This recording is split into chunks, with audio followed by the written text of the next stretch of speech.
Hello, everyone, and welcome to the Ebbenflow podcast, episode 27. My name is Ben, and today we're going to be talking about Bitcoin. And why? Well, because I've kind of been getting into it recently. I've been in Bitcoin for a long time. Surprisingly, on a very surface level, not deep knowledge kind of way. I think in 2014, when I built my first computer, I put Bitcoin mining software on it, and I was mining some Bitcoin. Unfortunately, due to it taking off, I remember checking the hard drive for it.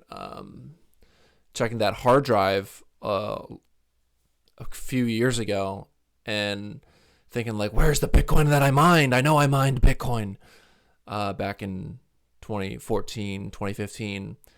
I can't remember the price of Bitcoin back then, but I was pretty into the mining software and seeing how fast my computer could mine.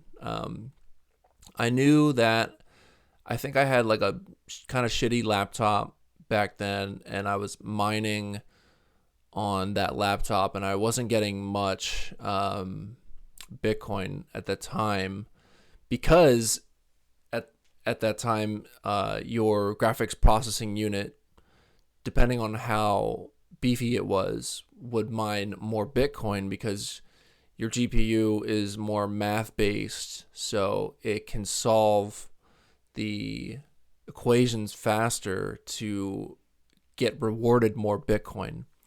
And I just remember being enthralled with it. So if I just run this software on my computer, I can make money. That was kind of a cool concept that hooked me in. And so I started, and then when I upgraded my computer to, in I think 2014, I upgraded, built my own computer for the first time, and I think I had a NVIDIA GTX 760, and then I remember my mining capabilities went up a lot because it was obviously better than integrated graphics processor on my laptop. Bitcoin's price wasn't too high, and I again had very shallow knowledge on it back then. I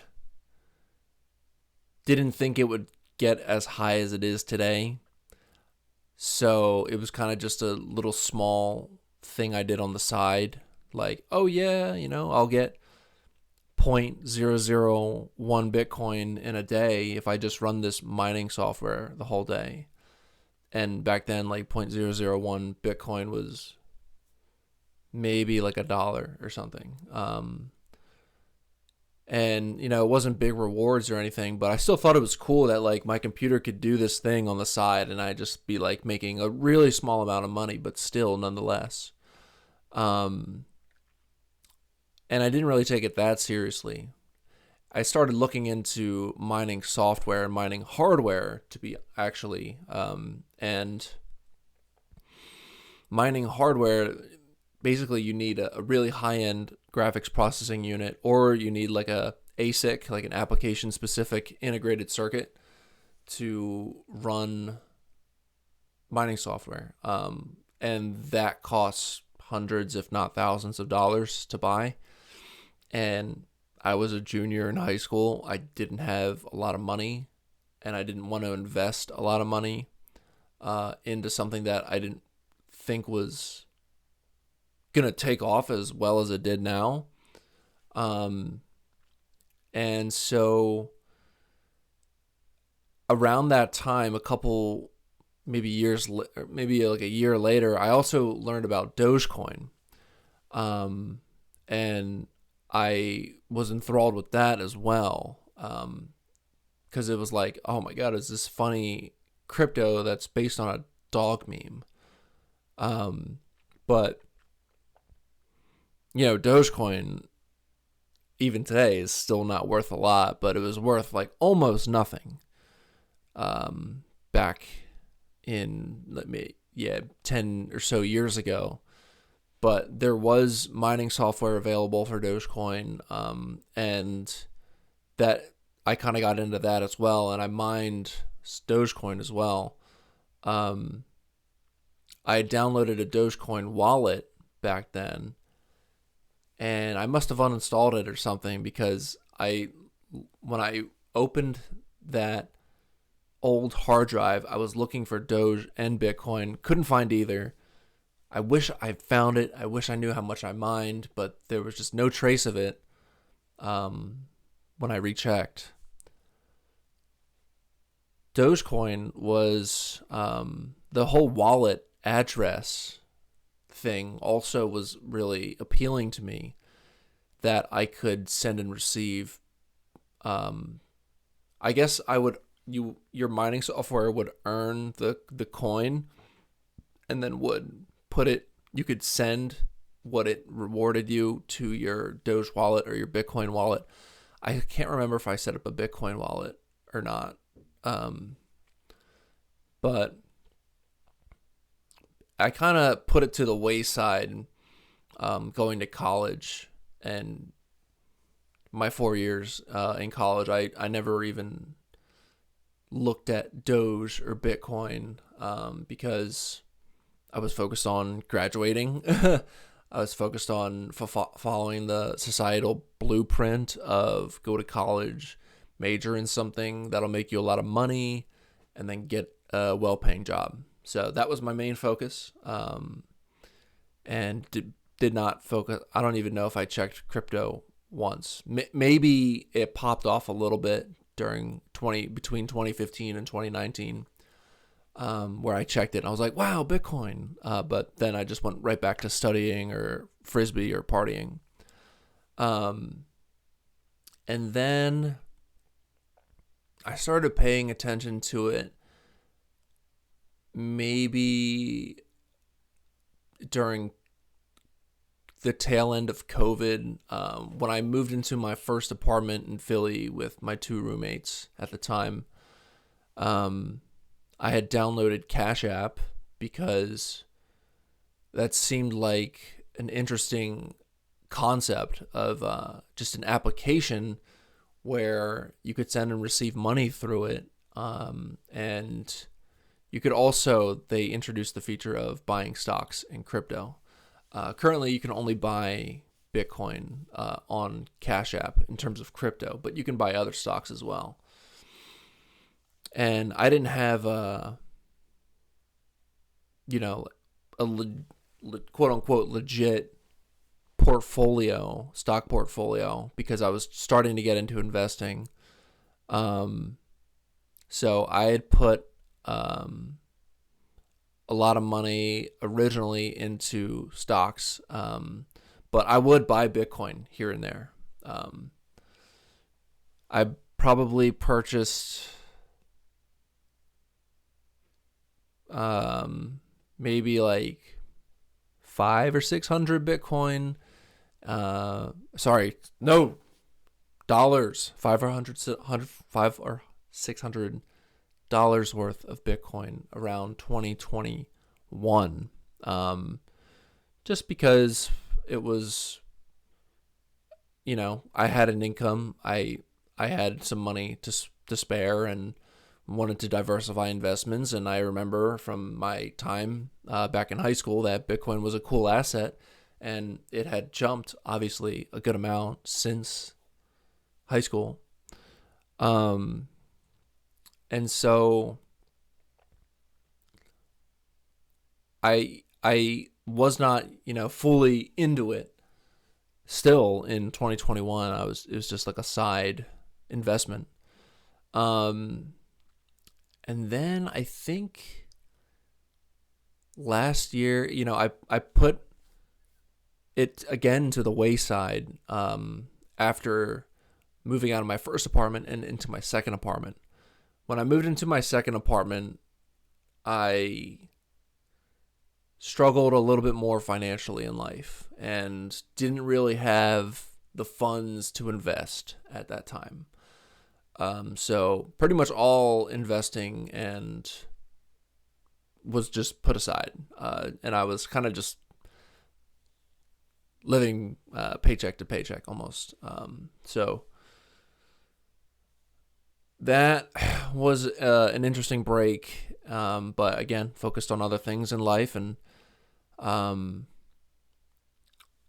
would say I didn't get back into Bitcoin until last year, when it was like I just read on the news or someone told me one day that it's at like 70,000 per coin, and my reaction was, wow, this has really shot up. This is pretty legit. I mean, I remember back in high school when it was maybe 1,000, maybe even less per coin.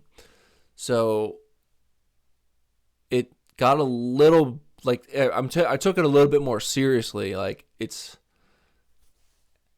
not, it's not a meme coin or a joke. It's again, so maybe I can put in the disclaimer now that I don't know a lot about Bitcoin, and I would love to get educated on it. I'm currently following people on Twitter, listening to podcasts. I might even get a book on it, because I am getting into it quite recently, within the past couple weeks or 3, maybe a couple months actually. I had tried other different investing options as well. I can talk about it in another video maybe, but I see on Twitter a lot, like in the Twitter health space and really in the free thinking free thinking space, Bitcoin. There's like someone on Twitter, I think his name is like Beef and Bitcoin, which is hilarious because like, beef for health and physical fitness and like Bitcoin for freedom. I mean, it really comes down to freedom.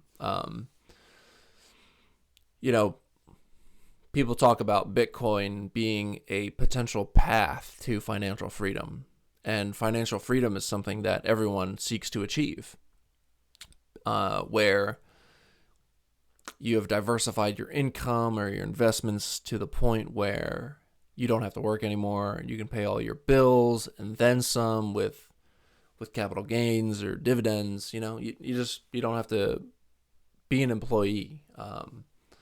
That's appealing for a lot of people. And I think Bitcoin is one of those ways that helps you achieve freedom financially. Just seeing the price, the whole journey of the price, it's like, again, I'm going to start making claims that I don't know are true or not, but it's just from what I've heard that Bitcoin outperforms the stock market.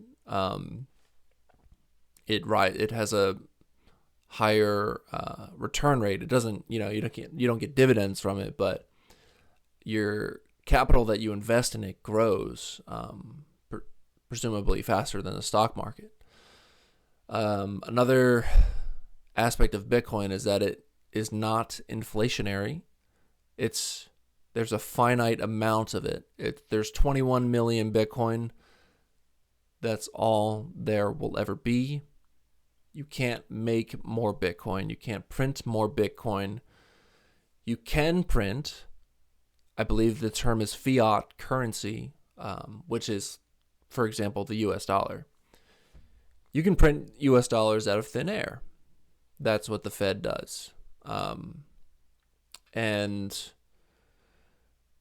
if you have an unlimited supply of something, how valuable is that thing in terms of currency? If you had, three really amazing TVs, right? And there were only the 3 TVs, and they were like the best, like 16K better than your eyesight TVs. I mean, they would be super valuable. Everyone would be vying for it. And if there's only those 3 TVs that are ever made, that's not an inflationary item or value.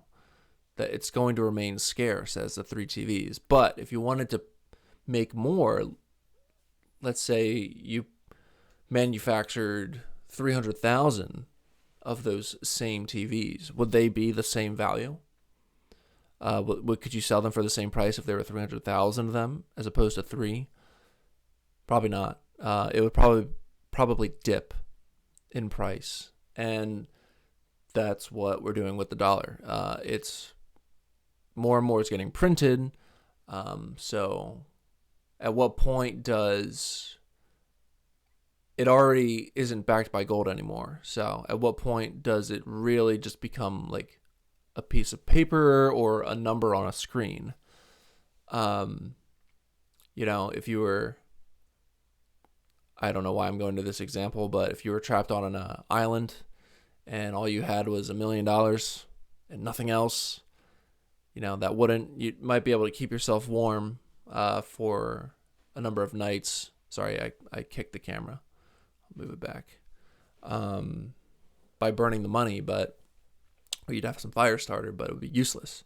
And I'm realizing that's a terrible example, because if you were stuck on an island with nothing but Bitcoin, that might even be worse. Because you can't burn Bitcoin to keep you warm.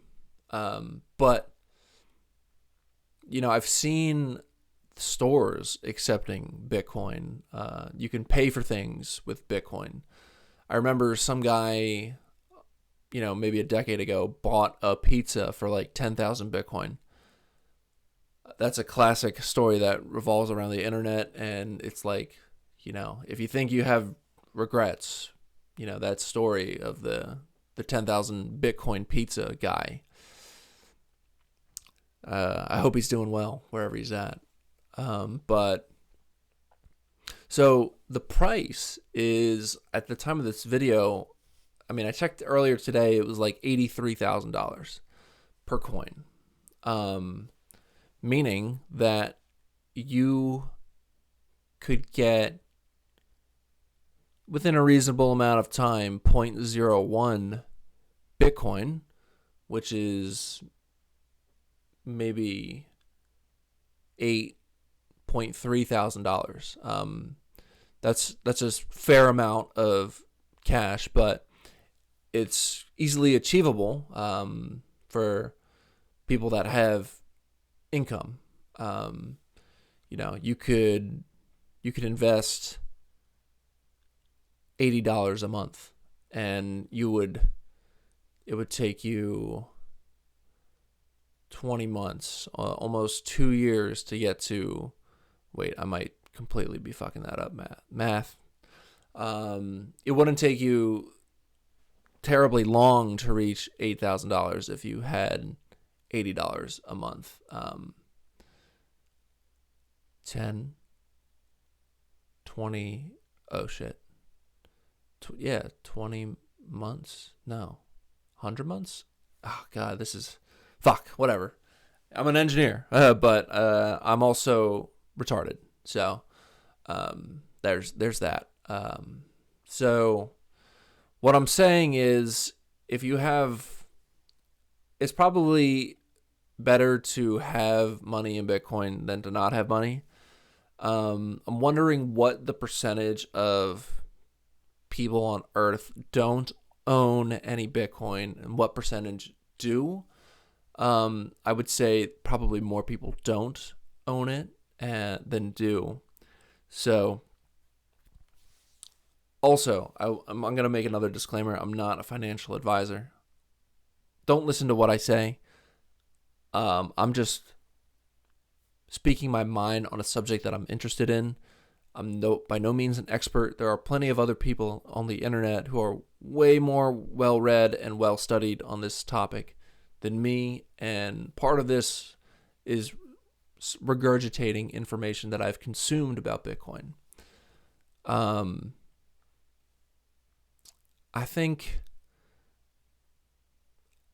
I'm kind of lessening how much money I put into my investment portfolio, which is in US dollar, and more into crypto, because I guess one thing that gave me a reaction, a significant reaction, was the tariffs.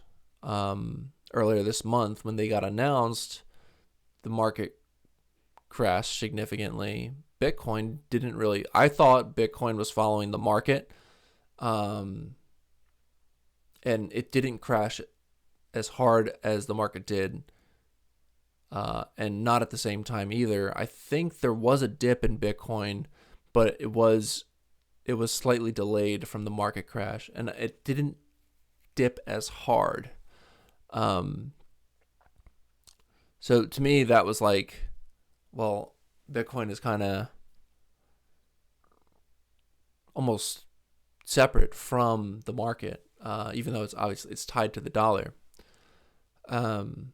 Another aspect of Bitcoin that I really like is you can send it anywhere, maybe for a small fee, transaction fee, but with money, you send money over Venmo, Zelle, Bankwire, maybe mailing cash to people. Like, there's all these different kind of hoops that you have to go through, like create an account on Zelle or whatever. And also, I kind of got screwed over by Zelle in December.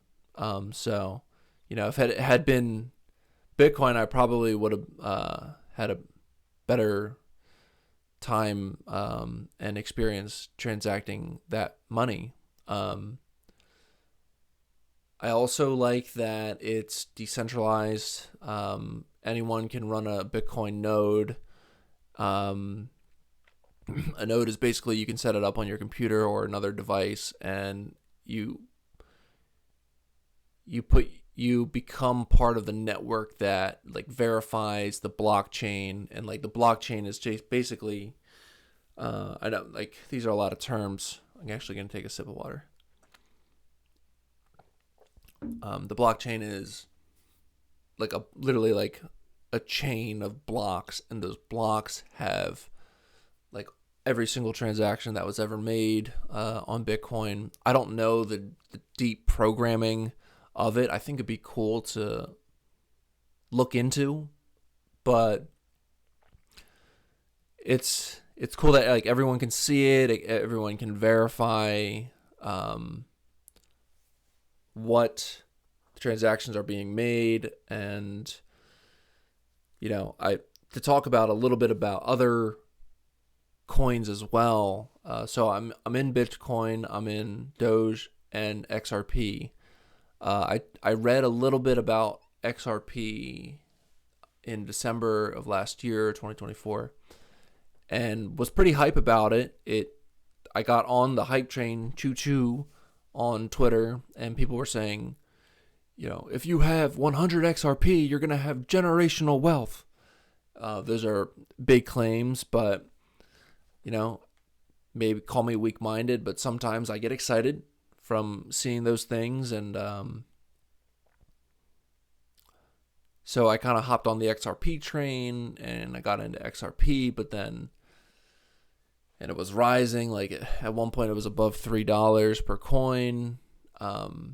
And the technology of XRP is supposed to, the goal, I think, is that it's going to be used as the ledger for international transactions with banks. And, banks move shit tons of money to countries, move money to other countries, like a lot per day. So if you were to, I was reading that XRP is kind of like HTTP. It's like HTTP is the protocol that the internet is based on.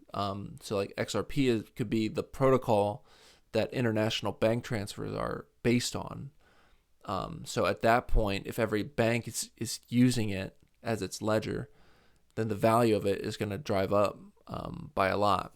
But also, I had listened to a podcast, Rahat Soni, I think is his name, and he was talking about why Bitcoin is a better investment than XRP.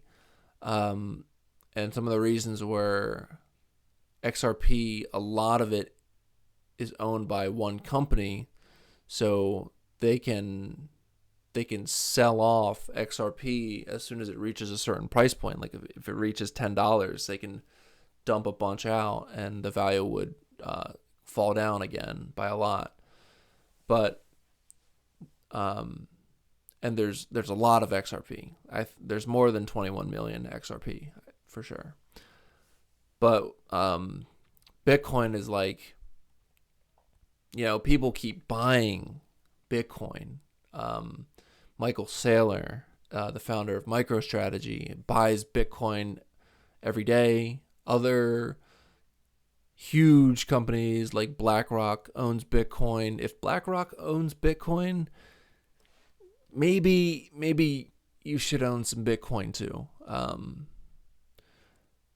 And it seems that, at some point you won't be able to afford like 0.001 Bitcoin the way that you can afford 0.001 Bitcoin now. That is assuming people keep buying it and the price keeps going up. And you could say, well, it was at 103,000 a few months ago, and now it's at 84,000. Like, that's a huge dip. And it's kind of been riding that high 70, low 80 range for a while. But there were other spikes and dips in the price throughout the history of Bitcoin. And if you do look at the price history graph, obviously it is a positive slope from left to right. There's always the possibility that it could go to zero. And of course, the uncertainty of everything that everything is based on, everything's uncertain all the time. No one knows what's going to happen next. It could, like I said, it could go to zero. There's some crazy takes out there that it's going to 1 million, it's going to 10 million, it's going even higher than that. And I think maybe the more people buy it, the more attention it gets, the more people get quote unquote orange pilled. Orange pilled is like when you find out about the amazingness of Bitcoin. Regardless of the price, I think it's really cool to involve yourself in the concept and the community of it as well. It's just cool to be excited about something. Like, wow, like look at this currency is not inflationary. It's a finite supply, and it's getting a lot of attention from a lot of serious, huge companies and investors. This could be something worth looking into, and you could look into it. You could start asking questions, doubting it. I definitely had a lot of doubts with Bitcoin as well throughout my life, and when I was first mining it, I'm like, this is kind of a joke. It's only $500 per coin, and when I'm mining probably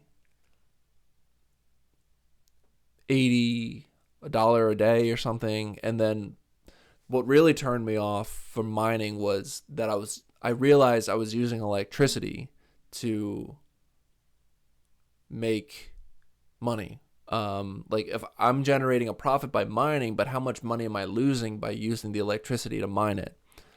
So I think that's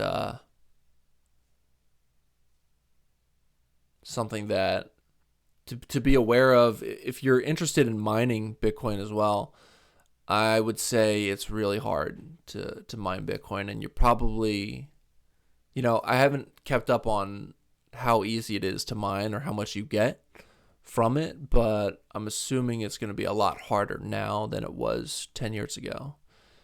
And, based on the past, it's probably going to keep getting harder to mine and harder to afford more reasonably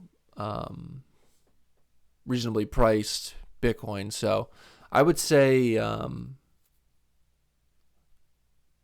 least put $1 in. $1 is probably it's not gonna break your bank. So you can buy Bitcoin in a lot of different ways. So just Google how to buy Bitcoin, and there'll be a shit ton of ways to do it. And put $1 in, and just see what happens. I think having $1 in Bitcoin is better than having $0 in Bitcoin.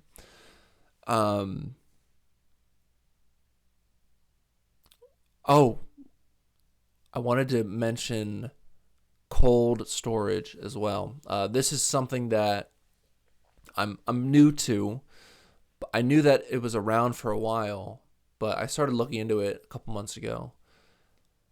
If you buy Bitcoin, right, you'll have that coin on your exchange profile, whether it's Cash App, whether it's, I don't know, MoonPay, or some other crypto exchange, Coinbase, crypto.com. It's on the exchange, but I think if you're not putting it in cold storage, there's a chance that you could lose your Bitcoin, because each wallet has a key associated with it, and I think you have a wallet on the exchanges, but the keys to the wallet are not yours. It's the exchanges. So I would look into cold storage. Cold storage is basically like a device, like a little device that has its own keys. It has its own recovery key phrase that you write down, and you never put it onto the digital world. You can memorize it, but it's like a 20 words that are unique to your wallet. And as long as you have those 20 words, you'll always be able to access your Bitcoin, and no one else can. So you can send your Bitcoin from the exchange to the wallet, and basically the Bitcoin is whatever crypto you have is yours, and no one can take it away from you as long as you have your backup password and you've kept it safe and you haven't told anyone what the password is, and you keep your wallet. I got the Trezor Safe 3. That's the Trezor. I think I spelled that right. And yeah, I've been putting my Bitcoin slowly into that wallet, and it's a cool feeling. I feel like I'm leveling up in the crypto world. I put my Doge and XRP in it as well. It's like a level up, because now they're my keys. It's my coins. I feel like I have a wallet, and there's some power to that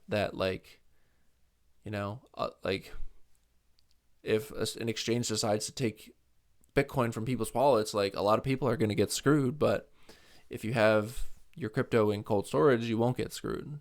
So I think I might want to end it here. Probably haven't talked a lot. I've talked a lot. And the whole point of this video was, well, again, I wanted to see if I could talk about Bitcoin for 20, 40 minutes, not doing any screen shares, not looking at any graphs, just how I felt about it now based on how informed I am currently. I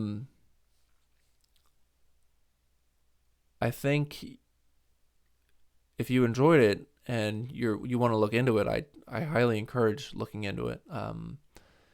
And it's just another way to be free. And there's nothing wrong with being absolutely free. There's nothing wrong with being locked in, but there are consequences to both ways of life. Locked in is in feeling not free, and if you have if you have all of your investments and you don't have any crypto, you don't have any Bitcoin, sorry, the value of all your money could deflate or inflate.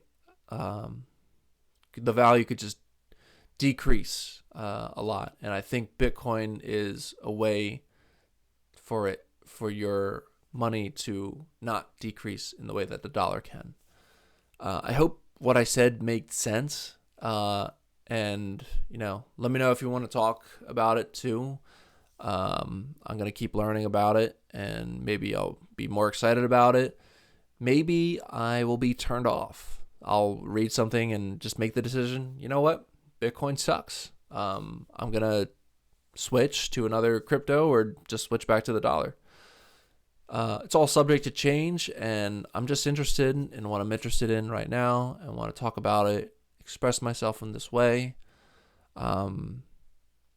This is a new kind of. I haven't talked about the studio as well, but yeah, I'm just in a room in my new house in San Francisco, and yeah, maybe I'll talk about something like my new life here in San Francisco in another video, but I'm gonna end it with Bitcoin for now, and have a good night or good whatever, and peace.